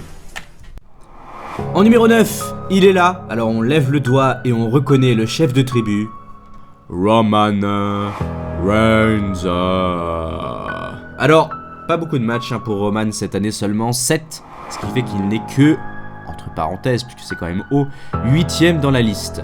Le chef de tribu continue sa domination totale de la WWE en signant une année de plus. Son événement de l'année, c'est sans doute le fait, en vrai, qu'il ait dépassé les 1000 jours de règne, ce qui est vraiment extraordinaire quand on y réfléchit 2 minutes. Mais de toute façon, il n'y a quasiment que eu des événements de l'année, voilà, c'est simple. Chaque apparition de Roman, que ce soit en weekly ou en PLE, était notable et assignée d'une pierre blanche. Au niveau de ses défenses de titre, il y a eu Kevin Owens au Royal Rumble, ce qui nous a donné le meilleur segment de l'année, d'ailleurs, dont je reparlerai encore un petit peu plus tard. Oui, comme avec les Usos, mais c'est la même chose dont je parle. C'est ensuite à Elimination Chamber le match contre Sami, dont je parlerai aussi un petit peu plus tard. Puis WrestleMania, il y a sa défense réussie et qui a choqué le monde entier contre Cody Rhodes, dont je parlerai aussi plus tard. Puis c'est une opportunité au titre par équipe à Night of Champions, dont j'ai déjà parlé, qui signe la fin de la Bloodline. Puis son affrontement avec Jay et Jimmy à SummerSlam. Puis le tribal combat contre Jay, que j'ai déjà évoqué. Et enfin sa dernière défense contre LA Knight à Crown Jewel. Donc oui, je me rends compte que soit j'ai déjà dit, soit je peux pas vous en parler. Ouais, la vidéo commence à être difficile à narrer là. Tous les matchs dont je viens de vous parler étaient tous excellents évidemment, les constructions étaient toutes sublimes. Et pour avoir de grandes histoires, il faut quand même un grand méchant. Et Roman Reigns incarne à la perfection ce rôle. Son personnage est sans doute l'un des meilleurs actuellement à la WWE et peut-être même dans le monde du catch. Sa présence nous a offert cette année des moments extraordinaires. L'événement du Royal Rumble en tête, ouais ça tease, ça tease fort. Mais aussi tous ces moments avec les Usos qui étaient incroyables. Et globalement, ça a été la pierre angulaire de toutes les meilleures histoires de l'année quoi. Je sais que beaucoup en ont marre de Roman Reigns, mais il faut pas se voiler la face. Le gars est probablement un des trucs les plus aboutis qui n'ait jamais existé dans le monde du catch. Et il restera pendant des décennies dans les livres d'histoire. Croyez-moi que dans 30 ans, on parlera encore du règne de Roman Reigns. En numéro 8, et je pense que beaucoup l'attendaient encore un petit peu plus haut, c'est Seth Rollins, l'actuel champion World Heavyweight qui a eu une année plutôt chargée en événements. Il a commencé en tentant de récupérer le titre d'Austin Theory, il a même eu une opportunité à Day One. Il a perdu et s'est rabattu sur l'Elimination Chamber, qu'il perdra aussi comme vous le savez déjà. Pendant cette période, j'ai déjà expliqué sa rivalité avec Logan Paul, qui le mène à WrestleMania. Puis après WrestleMania, il a une feud avec Omos dont je n'ai absolument aucun souvenir. Ah non mais vraiment, je me rappelle même plus pourquoi ce match existait, mais il a bel et bien eu lieu à Backlash. Puis après cette victoire incroyable contre Omos, il se concentre sur le tout nouveau titre World Heavyweight, qui, même si au début c'était dur de le prendre au sérieux, parce que c'était vraiment un aveu de faiblesse de la WWE qui semblait ne pas savoir quoi faire des 2 titres de Roman, c'est finalement avéré être une bonne nouvelle ceinture, et Rollins y est forcément pour quelque chose. Il récupère cette ceinture et à partir de là, Rollins entre dans une nouvelle dynamique. Il reprend son ancien état d'esprit de champion combattant, mais sans jamais être insupportable, un petit peu comme il l'était avant. Donc il va énormément défendre sa ceinture, donnant à chaque fois des matchs à la Rollins, donc des matchs forcément excellents. J'ai déjà présenté quelques prétendants comme McIntyre, Nakamura, mais il y en a eu bien d'autres que je ne vais pas spoil, comme ça évitera de me répéter pour après. Au total, ce sera 8 défenses de titre réussies par Rollins en 6 mois, donc un gros chiffre, et à chaque fois avec de bonnes histoires et de bons matchs, mais je n'en dirai pas plus pour le moment. En fin d'année, c'est aussi les Wargames, bien sûr, où il va rejoindre Cody et Jay, malgré les divergences qu'il a pu avoir, surtout avec Cody dans le passé, et il termine son année avec un gros programme encore d'actualité avec Drew. Mais voilà, en 6 mois, il a réussi quand même à nous rendre très crédible une nouvelle ceinture, ce que la WWE n'a jamais réussi à faire avec l'ancien titre universel, avant la prise de pouvoir de Roman Reigns. Donc un Rollins toujours au sommet niveau talent, et puis en plus son personnage actuel qui est face, mais qui est parfois un petit peu taquin, c'est très cool.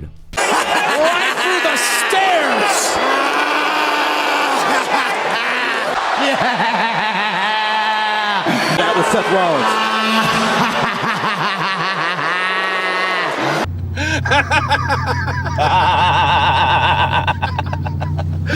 En numéro 7, le cauchemar américain Cody Rhodes. L'homme qui n'a toujours pas fini sa putain d'histoire, l'homme qui a mis la clim de l'année aux gens à WrestleMania, mais l'homme qui reste au final toujours debout. Cody, évidemment, cette année, c'est sa victoire au Royal Rumble. Voilà, la piste était toute tracée pour gagner le titre à Mania contre Roman. Mais, non, vous le savez déjà, il a perdu.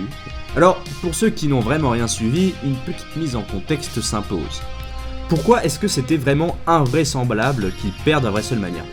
On va revenir dans le passé. Cody arrive à la WWE après 6 ans d'absence, où entre-temps il est devenu l'une des plus grandes stars internationales du catch chez AEW. Il revient à WrestleMania et s'installe rapidement comme le top babyface de la compagnie. Son ambition, elle est claire, il veut récupérer le titre que son père, le légendaire Dusty Rhodes, n'a jamais eu à la WWE. Le titre de champion suprême. Il se bat donc 1 an pour monter au sommet et en juin 2022, il se blesse et se déchire le pectoral gauche. Et catch dans un Hell in a Cell contre Seth Rollins avec un bras en moins dans le meilleur moment de 2022. En 2023, il revient au Rumble et le gagne pour aller au main event de WrestleMania pour finir son histoire. Et bah franchement, je ne sais toujours pas dans quel univers il a perdu. Visiblement le nôtre, mais franchement, quelle défaite inattendue. Donc, Cody perd à Mania et passe globalement à autre chose. T'as foiré. Bon bah, tant pis. Il ne se laisse pas abattre et entame une longue rivalité avec Brock Lesnar, qu'il gagnera au terme de 3 matchs en PLE, tout en gagnant au passage le respect de Brock. Ensuite, Cody va se lancer dans une rivalité très longue avec le Judgment Day et va s'associer avec Jey Uso. Ensemble, ils vont remporter pendant un court moment les titres par équipe indisputés, qu'ils prendront au Judgment Day, et les perdront très rapidement au profit de ceux-ci, encore une fois, 9 jours plus tard. La rivalité durera jusqu'au Wargames. Entre temps, Cody va affronter un petit peu tous les membres du Judgment Day, il va quasiment toujours gagner. On peut noter cette rencontre avec Damien Priest à Crown Jewel qui était relativement notable. Et Cody ensuite va mener le groupe des Faces au Wargames en servant en quelque sorte de capitaine pour l'équipe. Il réunira donc à sa cause Jey Uso, Sami Zayn, Seth Rollins et Randy Orton pour au final gagner la guerre. Après ça, Cody se lance dans sa dernière grosse rivalité de l'année qui est toujours pas finie avec Shinsuke Nakamura. Donc ça, je ne peux pas trop vous en parler pour le moment puisque c'est actuel, mais c'est assez intense. Donc je résume assez vite, mais Cody cette année c'est énormément de matchs et surtout énormément de victoires. Le gars il est toujours là toutes les semaines à catcher ou à nous faire des longs segments au micro. Cody c'est le profil du super-héros un petit peu, le John Cena moderne pour ceux qui n'y connaissent vraiment rien au catch. C'est aussi une musique d'entrée mythique, une tenue de dingue, un charisme quand même qui pète la classe. En numéro 6, Kevin Owens. Et là, je suis encore un petit peu embêté parce que c'est dur de parler de Kevin Owens sans évoquer Sami Zayn. Alors je suis un petit peu bloqué comme avec Jimmy et Jay. Alors ce qu'on va faire, c'est que je ne vais pas du tout parler du début de l'année de KO. On va faire un saut dans le temps et arriver directement à WrestleMania. Après WrestleMania, donc Kevin Owens et Sami Zayn sont les champions indisputés après leur victoire. Et ils vont continuer d'affronter la Bloodline qui va tenter de récupérer leur titre plusieurs fois sans jamais y parvenir. Et après que la Bloodline se soit fracturée, ils se lanceront en rivalité avec le Judgment Day, surtout Finn Balor et Damien Priest. Après 3 mois de rivalité, ils finiront par perdre les titres à Payback dans un street fight absolument incroyable où Kevin Owens a été le MVP de la soirée. Un match que je vous conseille d'aller voir parce que si vous ne l'avez pas vu, c'est sans doute le match le plus violent de l'année. où les 4 ont vraiment donné leur corps à la science en faisant des trucs de fou. Ils tenteront de récupérer leur titre sans succès, que ce soit contre le Judgment Day ou même contre Cody et Jey Uso, et après plusieurs défaites, le groupe se séparera de manière cordiale en octobre. Après la séparation, Kevin Owens aura une rivalité avec Austin Theory, que j'ai pu évoquer plus tôt, et aujourd'hui il tourne de manière très sérieuse autour du titre de Logan Paul, qu'il aura l'occasion d'affronter au Royal Rumble après avoir gagné un long tournoi de prétendants au titre. Et c'est ainsi que se termine son année. On arrive dans le top 5, ça y est, voilà, et le numéro 5, c'est la première femme du classement, Mommy Rhea Bloody Ripley. Que dire, voilà le visage de la compagnie en ce qui concerne les femmes. Rhea n'a pas eu de concurrence cette année, elle est au sommet et elle est loin devant toutes les autres. Rhea, c'est la leader, oui, la leader sans conteste du Judgment Day. C'est elle qui prend les décisions, qui guide le groupe et qui les recadre quand ils font les imbéciles. Ce qui arrive quand même assez souvent en vrai. Son année évidemment, c'est d'abord sa victoire extraordinaire au Royal Rumble où elle rentre au numéro 1 où elle gagne à la fin. Donc voilà, déjà la barre est posée bien haute. Avant Mania, c'est aussi une rivalité accompagnée de Finn Balor avec Edge et Beth Phoenix qui se conclura en sa défaveur à l'Elimination Chamber. Ensuite, bien sûr, WrestleMania et sa victoire dans le meilleur match féminin de l'année contre Charlotte. Puis une fois qu'elle obtient son titre, ça devient tout simplement la boss du game. Voilà, à partir de là, elle va manger toutes les femmes qui osent s'approcher d'elle. Zelina Vega, manger. Natalia, manger. 2 fois en plus. Raquel Rodriguez, manger. Shayna Baszler, manger. Zoe Stark, manger. Bref, elle est imprenable. Et du coup, en vrai, c'est un petit peu son seul défaut.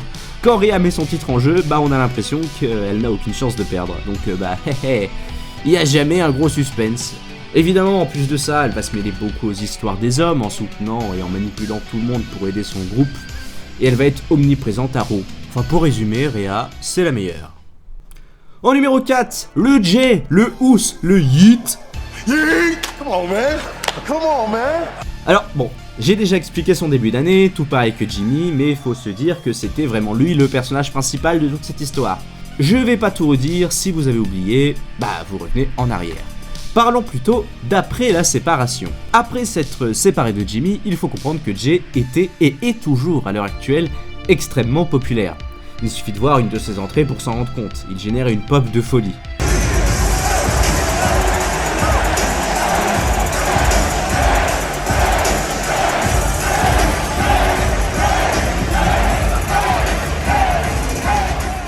Après avoir quitté SmackDown, il rejoint Raw et tente de prouver aux gens qu'il a changé. Il retrouve surtout Sami Zayn, qui va le pardonner pour toutes les histoires qu'ils ont pu avoir. Rappelez-vous, ils se sont quand même battus à Mania et c'était la rivalité la plus haute de la compagnie après le Royal Rumble. Et Sami va lui permettre de se faire bien voir dans le vestiaire. Il s'associera donc avec Cody pour gagner les titres d'ailleurs, et ils nous proposeront ce moment complètement mythique. Hi Jay, hi Cody. Congratulations. Yeah. I hope you don't hate me for bringing this up.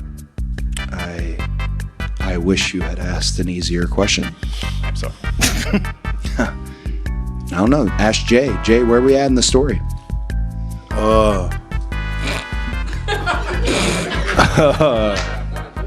Sorry, honey. We all hustle hard. Everybody's in their hustles. I bet a bunch of y'all lost money thinking Judgment Day was gonna win tonight, though. Let's go. You feel me? You feel me? Come on, appreciate him though, man. But man. Et finalement, ils partageront beaucoup cette fin d'année. Ils iront ensemble jusqu'au War Games pour affronter le Judgment Day et Drew McIntyre, qui est le seul qui ne l'a toujours pas pardonné de ses erreurs. Il va passer tout son temps jusqu'à la fin de l'année en haut de la carte, participant à quasiment tous les main events de Raw, en compagnie des autres gens qui sont en haut de la liste en gros. Puis après les War Games, il aura quand même une opportunité au titre de Rollins pour le LOLs comme ça, ce qui va énerver encore plus Drew au passage. Bref, Jey, c'est l'histoire d'une rédemption, d'un personnage super attachant, et cette année, ouais, on peut dire que c'était main event Jey Uso.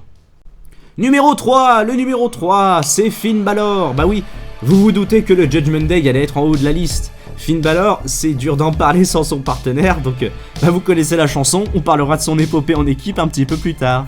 Finn, en solo entre parenthèses, parce qu'il a toujours été accompagné de son groupe, c'est surtout une rivalité en début d'année avec Edge, où il a eu le match mix avec Rhea et Beth Phoenix, Mais c'est surtout un Hell in a Cell à WrestleMania qu'il perdra, mais où il marquera les esprits en venant habillé en démon, et surtout en s'ouvrant le crâne dans le match en continuant de se battre tout en perdant des hectolitres de sang. Puis surtout, son événement de l'année, c'est sa rivalité avec Seth Rollins, contre qui il aura 2 matchs pour le titre, à Money in the Bank et à SummerSlam, et c'était évidemment brillant parce que, pour la mise en contexte, Finn Balor avait été le premier champion universel en 2016 en battant Seth Rollins, mais il avait dû rendre son titre vacant juste après sa victoire parce que Rollins l'avait blessé dans le match qui lui a permis d'être champion. Ce qui a considérablement ralenti sa carrière qui était vraiment à ce moment-là en pleine ascension. Donc le match était une revanche parfaitement justifiée et l'histoire s'est écrite toute seule. Ensuite, en termes de choses en solo, c'est à peu près tout. Mais je reparle de lui dans pas longtemps pour évoquer son parcours en équipe. Mais voilà, partez du postulat que s'il est si haut dans la liste, c'est que j'ai pas fini d'en parler. En numéro 2, suspense, parce que là, tous les gens qui ont vu cette année savent qu'il ne reste que 2 noms possibles. À ma grande surprise, alors que je pensais qu'il serait premier, c'est Sami Zayn qui arrive en second. Et là, je vais enfin pouvoir vous expliquer un peu plus en détail ce qui s'est passé cette fameuse nuit sombre et froide du Royal Rumble 2023. Mais pour ça, il faut revenir loin dans le passé. Sami Zayn, en 2021, c'était pas super brillant. Oui, 2021, faut remonter loin. Le gars, il a un talent fou, mais la WWE ne l'utilise pas. Ils le font passer pour un mec lâche, un guignol, et malgré quelques gros programmes, il reste cantonné à la mid-card, sans grande ambition. En 2022, Sami commence à être un petit peu plus mis en avant. Il a un run de champion intercontinental, a un match à vocation comique à WrestleMania, et même si on sent que c'est toujours bien en deçà de ce qu'il mérite, il commence à avoir un petit peu plus de temps d'écran. Fin 2022, il s'incruste dans la Bloodline. Enfin, il tente, car certains membres ne veulent pas de lui, en particulier Jey Uso. Mais il finit malgré tout par se faire accepter par le groupe après avoir prouvé de nombreuses fois sa loyauté. Quand il entre dans la Bloodline, Sami, ça devient un petit peu le chouchou des fans. Il ajoute beaucoup de substance à l'histoire et il nous propose des segments qui sont à la fois très drôles, d'autres très sérieux et toujours avec un vrai talent de comédien. Nous arrivons donc en 2023, Sami est au sommet de sa popularité et il est bien installé dans la Bloodline. Ils sont tous soudés et sont vraiment comme une famille, surtout Jey et Sami qui sont extrêmement soudés. Arrive le Royal Rumble et dans le Royal Rumble, Roman Reigns doit affronter Kevin Owens pour le titre. Sami, lui, il assure qu'il n'est plus ami avec Kevin parce que, pour ceux qui n'y connaissent vraiment rien, il faut savoir que Kevin Owens et Sami Zayn sont des amis depuis plus de 10 ans. C'est un petit peu son frère de cœur. Le match se déroule et Roman vient à bout de Kevin Owens. Alors que tout aurait pu s'arrêter là, il décide de mettre à l'épreuve la loyauté de Sami. Il attache Kevin sur le ring et commence à le rouer de coups avec les autres membres de la Bloodline. Sami regarde son ami se faire détruire sans rien faire dans un moment vraiment déchirant. À un moment, Roman s'apprête à frapper Kevin avec une chaise, et Sami s'interpose, disant que ça suffit, que Kevin en a eu assez. Ça met hors de lui Roman, qui décide de lui donner la chaise pour que Sami s'en occupe lui-même pour prouver sa bonne foi. Et Sami, dans le meilleur moment de l'année, fait ça.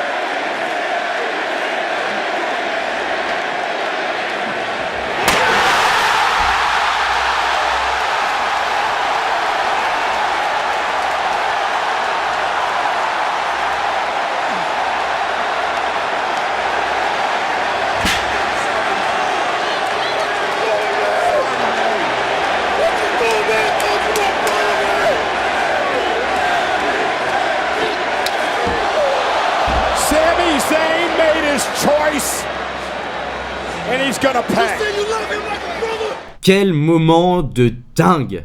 Alors oui, pour ceux qui n'avaient pas suivi cette histoire sur de longs mois, forcément, c'est pas très impactant. Mais pour les gens qui ont suivi ça, ce moment, c'était vraiment émotionnellement très fort. On avait en face de nous une des meilleures histoires qu'on a eu l'occasion de voir depuis longtemps.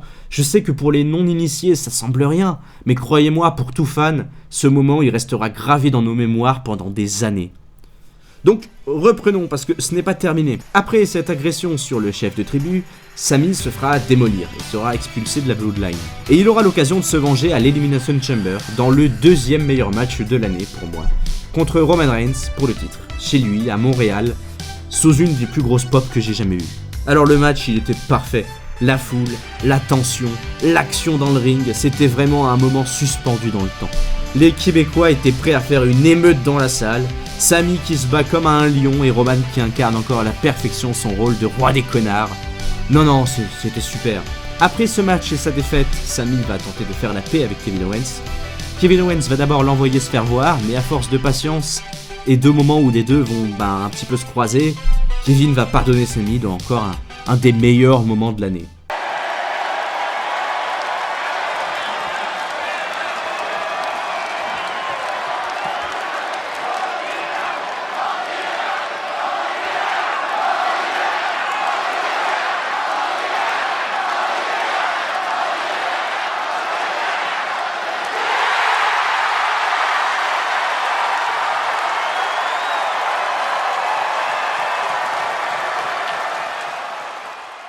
Ils seront en équipe donc pour WrestleMania pour remporter, comme vous le savez, les titres aux Usos, finissant l'arc de rédemption pour Sami et prouvant au monde entier que Sami Zayn méritait d'être au sommet depuis le début. Parce que oui, c'est pas pour rien que j'ai parlé de 2021, de 2022, c'était pour vous montrer le chemin parcouru, pour vous montrer qu'une bonne histoire peut mener un homme jusqu'au sommet. Et que si Sami est deuxième, ce n'est pas juste parce qu'il a eu beaucoup de matchs, c'est surtout parce qu'il a fait quasiment que des choses extraordinaires cette année. Après la suite, son parcours en équipe, je l'ai déjà relaté. Et à la fin, vous connaissez déjà, les Wargames, le Judgment Day, Cody Rhodes, tout ça. À force, vous commencez à comprendre. Donc voilà, pour moi, en tout cas, c'est un petit peu le numéro 1 de cœur, malgré qu'il se soit fait dépasser d'à peine 29 points sur 2384 par le premier. Et le premier, d'ailleurs, parlons-en maintenant, c'est Damien Priest. Comment ça vous êtes déçus? Oui, en vrai moi aussi un petit peu, parce que si on me l'avait dit, je l'aurais pas vraiment cru. Mais ouais, selon les chiffres, Damien Priest il est premier. Et on va pas se mentir, s'il est premier, c'est parce qu'il a été partout tout le temps. C'est un petit peu l'homme fort du Judgment Day, le gars le plus important après Rhea sans aucun doute. Alors, voyons pourquoi il est premier. Eh bien, c'est un début d'année qui commence de manière assez standard. Il a beaucoup de matchs par équipe avec Finn Balor et Dominic, contre un petit peu toutes les équipes de la mid-card. À ce moment-là, les titres sont encore hors de leur portée à cause de la rivalité bouillante Zayn Owens-Uso. Il participera à l'Elimination Chamber qu'il perdra bien sûr et continuera de beaucoup catcher en weekly. Il n'aura pas de route pour WrestleMania, et oui c'est dingue le premier n'aura pas de route pour WrestleMania, mais il accompagnera quand même tous ses copains qui eux auront des matchs. Il aura sa première grosse histoire en solo contre Bad Bunny qu'il affrontera à Puerto Rico à Backlash. Alors, c'est qui Bad Bunny? Bon, c'est un mec qui fait de la musique, qui vient de Puerto Rico. Voilà, dit comme ça pue royalement la merde, sauf qu'en fait Bad Bunny, c'est un mec qui a visiblement raté sa vocation. Parce que le gars il catch de manière extraordinairement bien. Du coup non, en fait c'était pas du tout de la merde, et ce match à Backlash est sans doute l'un des meilleurs moments de l'année en fait. Avec un public absolument en feu derrière la star locale, un Bad Bunny qui fait des moves de l'espace, et finalement un Damien Priest qui passe limite un petit peu inaperçu. Il va perdre, encore une fois bien sûr contre la star locale, mais va ensuite se lancer en quête de la mallette Money in the Bank, et à la grande surprise de tout le monde, il va décrocher et devenir senior Money in the Bank. C'est vraiment à partir de ce moment, et surtout grâce à lui en vrai, que le Judgment Day va vraiment s'envoler jusqu'au main event. Ils vont mettre une pression considérable à Seth Rollins jusqu'à la fin de l'année en tentant de faire des cash-in. Cash-in qui seront toujours des échecs, d'ailleurs on dirait un petit peu un gag à force, mais Damian n'utilisera finalement jamais sa mallette, et il faut savoir qu'à l'heure actuelle, il l'a encore. Mais en gros, à partir d'ici, Damian sera un petit peu l'ombre de Seth Rollins jusqu'à la fin de l'année.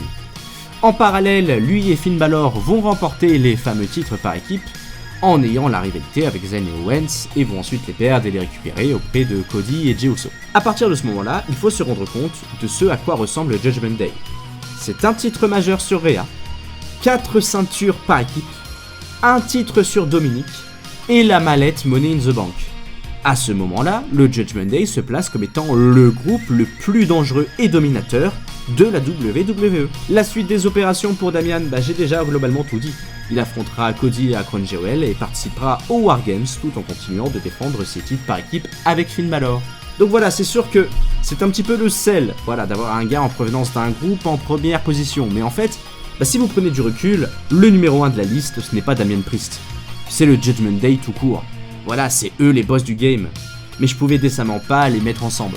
Ce classement là et les 9 derniers noms de la liste sont relativement logiques. Ce sont ceux qui ont fait les main events, ceux qu'on a le plus vus forcément, et si t'as un groupe de méchants solidaires, ils seront forcément plus hauts que les gentils qui viennent se battre les uns après les autres. Finalement, ce classement nous prouve juste une chose, l'union, même une union de gros connards, fait la force. Et voilà, c'était le classement, et bon Dieu, qu'est-ce que c'était long. Alors vous avez vu, je suis désolé, j'ai un petit peu galéré sur la fin, parce que c'était assez difficile de ne pas trop se répéter et de parler d'histoire que j'avais déjà évoquée, mais bon. Alors, bilan 2023, est-ce que c'était bien ? Ben oui, évidemment. C'était des moments légendaires, c'était des records explosés de partout, c'était des stars qui émergent, des matchs de folie. Non, 2023, c'était vraiment une excellente année. Excellente, sauf sur un point. Je l'ai volontairement passé sous silence parce que je voulais vraiment rendre un vrai hommage sincère à Windham Rotunda, et autrement connu sous le nom de Bray Wyatt, qui nous a quittés ce 24 août dernier. Bray Wyatt, c'était un esprit créatif de dingue, un talent inné pour raconter des histoires, et malgré des hauts et des bas, c'est quelqu'un qui nous aura fait frissonner, vibrer et au final pleurer. Le monde du catch connaît un avant et un après Windham, et une chose dont on peut être sûr, c'est qu'on l'aura laissé entrer.